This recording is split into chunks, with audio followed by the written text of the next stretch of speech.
From the moment their father was laid to rest, Kelechi knew something was wrong.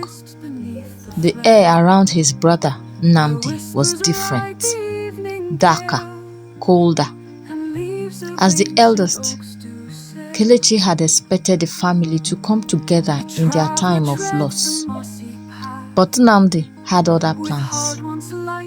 "Brother, we need to talk about the inheritance," Nnamdi said, barely a week after the funeral, his voice unusually sharp. Kelechi frowned. Their father, Chief Okafor, had always taught them that family came before anything else. The wealth wasn't a prize to be fought over, but a blessing to be shared. But in Nnamdi's eyes, it was clear this wasn't about sharing.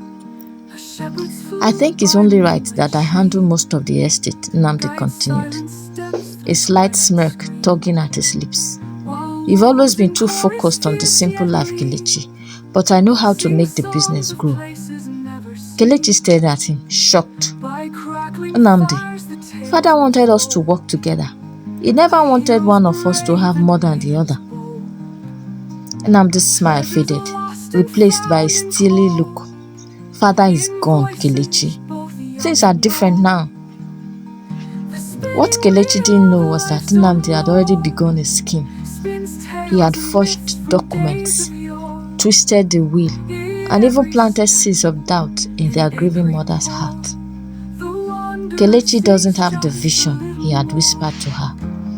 "If you want to keep Father's legacy alive, you must trust me to lead." Their mother, heartbroken and confused, had begun to listen to Nnamdi, not realizing she was being manipulated.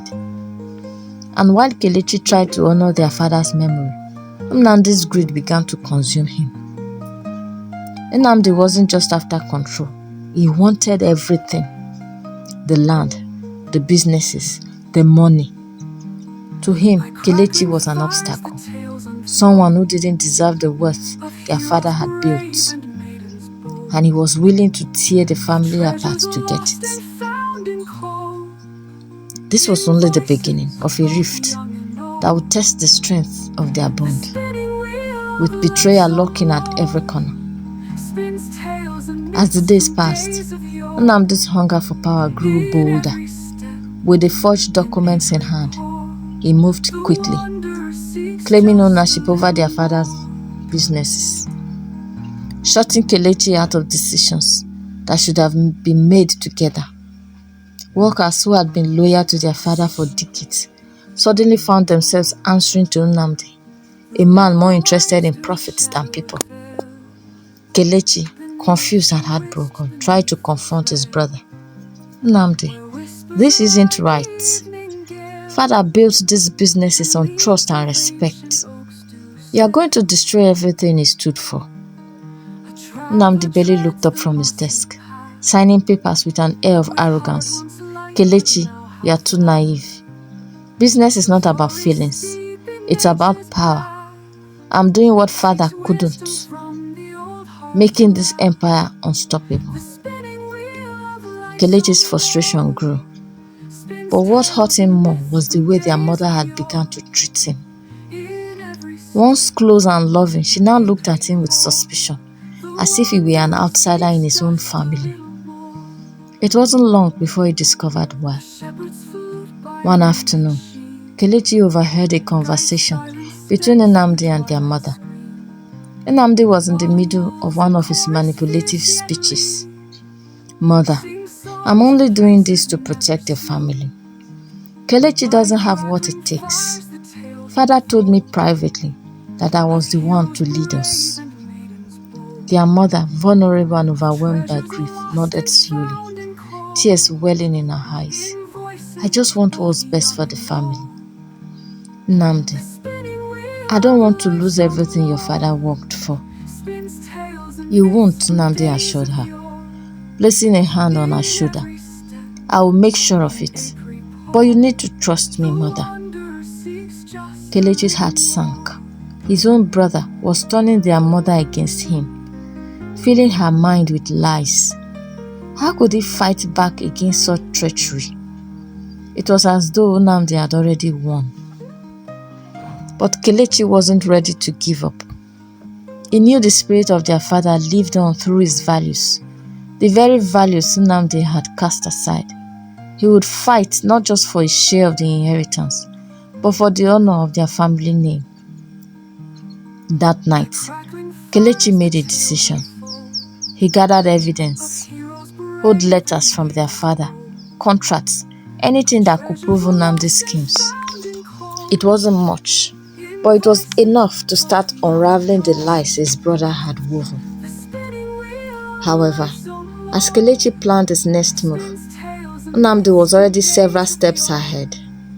The younger brother had forged new documents, leaving Kelechi out of the family's affair entirely. He had even started selling off pieces of the family land, using the money to fund his extravagant lifestyle, lavish parties, expensive cars, and new business ventures that had nothing to do with their father's legacy. One by one, the community began to notice.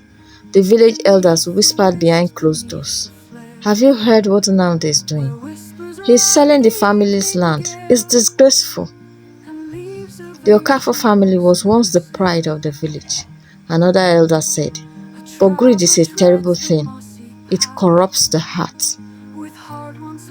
Kelechi, hearing these whispers, knew he couldn't let things continue this way. But with his brother's schemes growing by the day, time was running out. He had to act fast, or everything their father had built would be lost forever. The brothers were on a collision course, and neither could see a way out without completely destroying the other. As Kelechi prepared to confront Nnamdi, the question loomed: how far would Nnamdi go to get what he wanted? And would Kelechi be able to stop him before their family was torn apart for good? The stage was set for a showdown. Brother against brother. Truth against greed.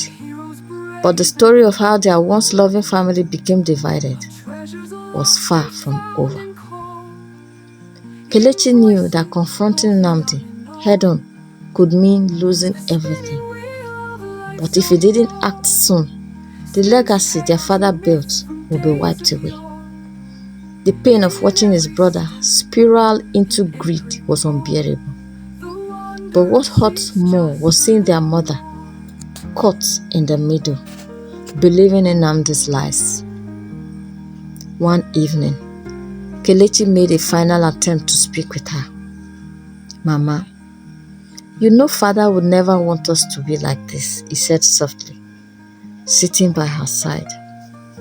"Nnamdi is not telling you the truth. He is selling our land, using the money for himself. Please, Mama, see what is happening." Their mother, her face lined with grief and confusion, looked away. "Kelechi, I don't know what to believe anymore. Nnamdi says he's doing this to protect us. I just want the family to be safe." Kelechi's heart ached, but he knew he couldn't let his brother's lies go unchallenged. "Mama, I have proof," he said, pulling out the letters and documents he had collected. "These are father's wishes. He wanted us to work together, to build this family up, not tear it apart." Tears welled in her eyes as she took the papers from him. "Oh, Kelechi, what have we become?" Meanwhile, Nnamdi was enjoying the fruits of its scheme, convinced that no one could stop him. His latest deal had gone through. He had sold a massive portion of the family's land to an outsider, a wealthy businessman from the city, who had no ties to their village. Nnamdi's bank account was growing, but so were the cracks in his empire. The workers were disgruntled. The elders had begun to turn their backs on him, and whispers of his betrayal spread like wildfire. Kelechi knew this was the moment. He gathered the evidence.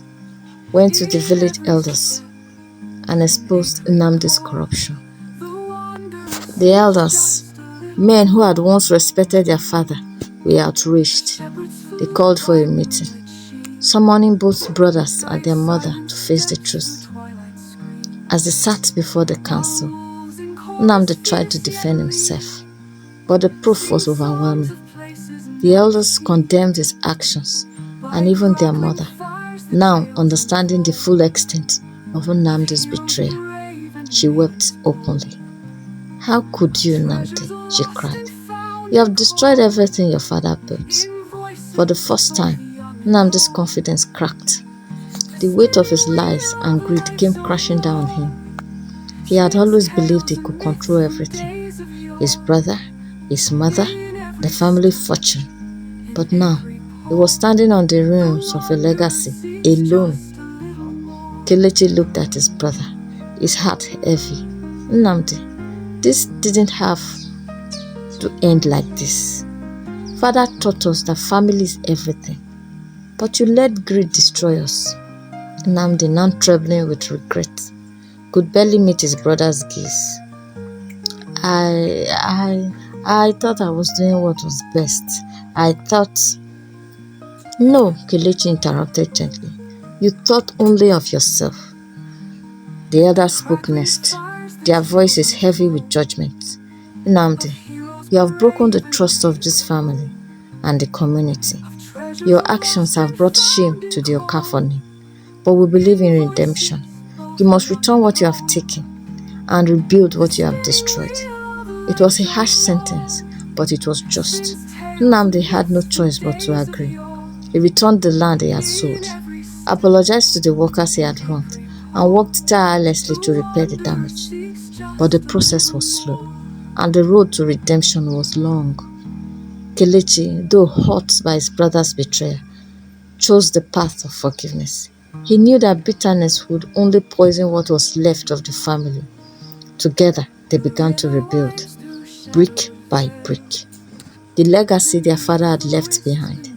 It wasn't easy, and trust wasn't restored overnight, but the brothers knew they had to try.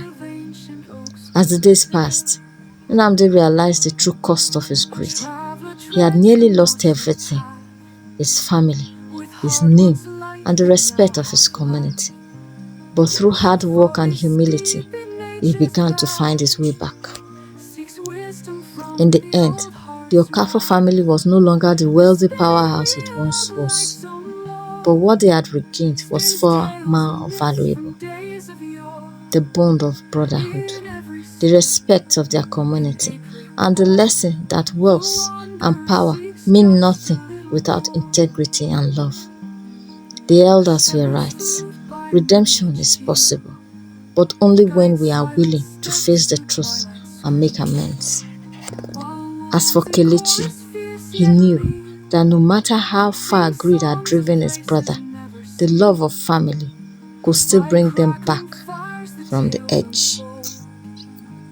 Of heroes brave and maidens bold, of treasures lost and found and cold, in voices both young and old.